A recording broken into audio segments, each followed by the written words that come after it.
All right. First off, let's talk about breathing and what that should look like. Just like movement, breathing, every type of breathing has its place. Breathing through your mouth in an extended state, you're running from a bear, okay? That has a purpose, to survive in the moment, okay?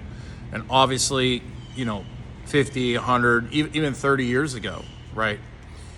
Most people spent the majority of their time outside. They were doing manual labor, so they were moving in different ways. Today, we're spending most of our time indoors, seated, and we're under chronic stress. So we're not getting the movement variability that we need. So when we do get up and move around, we usually jam into these strategies, and it's going to get even worse with children because children are not playing like they used to. So they aren't developing the movement variability and all these, foundations of fitness in their everyday lives like they used to. All this stuff used to happen automatically. Now with our modern world, what we have to do is figure out how much of the modern world we want to participate in and how much do we need to do as far as, getting outside, moving daily, all these things that would have happened as part of our lifestyle in the past, pulling enough of those over to keep us healthy, right? Because, obviously we don't want to give up all the modern conveniences. Okay, there's a lot of benefits to that. Obviously, I'm helping you coach. If it wasn't for modern technology, I wouldn't be able to work with you right now, virtually, okay? So we need to figure out how to pull enough of this stuff in to help our biology without completely giving up this. So we need to find some balance, and that's going to basically vary from individual to individual. Now, breathing, okay? We already talked about that's a strategy. The normal breathing, everyday breathing strategy should be circumferential expansion. So basically I'm seated here or I'm standing, and it's a breath in, and you can breathe in deep. Normal breathing should be tongue in the roof of your mouth, breathing through your nose silently as little as possible. You're actually going to absorb more oxygen that way. I've noticed, and learning from the Pateco school of breathing, that when I was stuck in an overbreathing state, my nose would clog up. And so that the body's kind of way of saying, hey, you're breathing too much. You need to slow the breathing down. So I noticed when my nose does clog up, when I slow my breathing down, my nose clears up, because I used to take nasal spray all the time. So I know that when my nose starts to clog up, I'm breathing too much, okay? And we'll use things like the Aura Ring to get respiration rate. Because if you have a really high respiration rate, that means your body is stuck in this over-breathing state, which leads to digestive issues, insomnia, you're burning through your magnesium and all your hormones faster, all this good stuff. So during the day, the tongue is in the roof of the mouth. When you're not talking, you're driving in your car, you're at Publix, you're in and out through the nose, barely breathing. It should feel like you need to breathe more. But as your body gets used to breathing less, you'll actually become more efficient. You'll stay relaxed. The tongue in the roof of your mouth tells your brain that everything's safe and okay, and that you can relax, and your blood vessels will open up. Everything's cool and chilled, right? Now, what happens is people get stuck in this state of overbreathing and they can't exhale. Exhaling, so when you breathe in, if you take a deep breath, most people when they take a deep breath, it's they arch, their traps come up, okay? And a lot of that is because they're in this state here. The rib cage and the pelvis, when we're what we call stacked, okay? That's when the body, breathing-wise and movement-wise, is most efficient and is able to rotate and move appropriately, okay? We get here, that survival strategy, that's a jam your spine together. We're gonna run like Usain Bolt away from, whatever creature is trying to capture us. So breathing in should be, when you breathe in, it should be expand. I'm not going up. I'm expanding into my low back. I'm expanding into my upper back, my low back. And then when I exhale, the rib cage comes back down. So you breathe in, I exhale. And you see how my rib cage moves.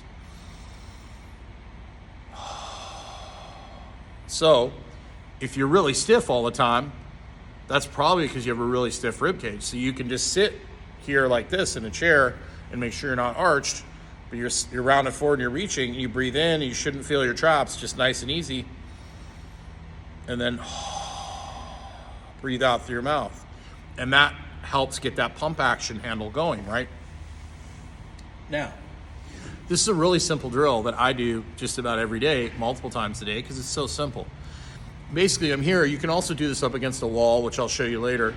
But you just take this balloon and you round slightly forward, because we're trying to get that rib cage and belly button together to put the diaphragm in the best position possible so that it can do its job, which is bring air in, get air out, right? And so what happens is when you get stuck in this position, the diaphragm isn't a breathing muscle anymore. It becomes a postural muscle, okay? And then all your traps in your neck, you'll notice when you get under a lot of stress, you'll notice your scalenes, you'll start getting tight through here, maybe your elbow starts bothering you. And a lot of that is because you're stuck in this strategy that you can't get out of. So, balloon. All I'm gonna do is I'm gonna breathe in silently through my nose. And you can do this in a way where you breathe in and really try to fill up if you're trying to teach your rib cage to expand and drive air into different parts of your body. We can do that as well. But normally speaking, I want a small inhale and a long exhale into the balloon, obviously. And this is kind of like strength training for your exhale. So it's really simple. I'm rounded forward a little bit, okay? Tongue is in the roof of my mouth. I breathe in.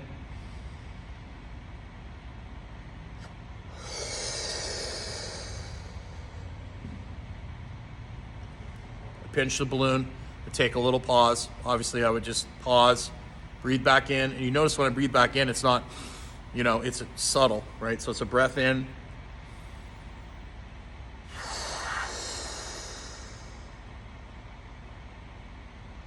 Pause, and then another breath in.